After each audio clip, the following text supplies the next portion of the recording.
So you've told us how graphene can be made from the top-down route. Can you tell us a bit about the bottom-up route? Sure. The bottom-up route is effectively assembling graphene atom by atom, which sounds like science fiction, but guys are doing this in the labs all the time at the minute to make research sample sizes of graphene. So the way it works is, imagine this piece of paper here is a sheet of metal.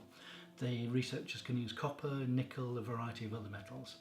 And we get this very, very hot, so we take it up to about 1000 degrees C, and then we bring in methane gas and a bit of hydrogen gas. Don't try this at home, by the way, dangerous.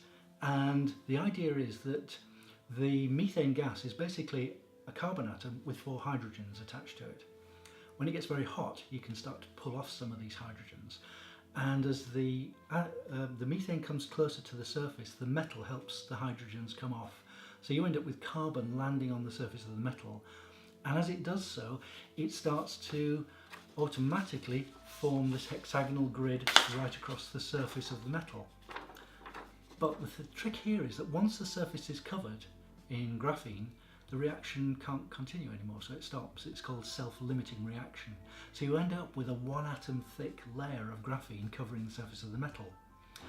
Then the problem is, how do you get the graphene off? Well, you could put a big piece of sticky tape over the top and peel it off, or you can dip the whole thing into an acid bath and dissolve the metal away from underneath, and then float the graphene off on the surface. Either way you get a little bit of damage, and there are people out there at the moment who are working on clever ways of getting the graphene off without damaging it. But at the moment that makes larger area pieces of graphene, probably up to the size of this piece of paper. But they've still got defects in them. It's not perfect yet, but that's how the researchers get their large area graphene samples.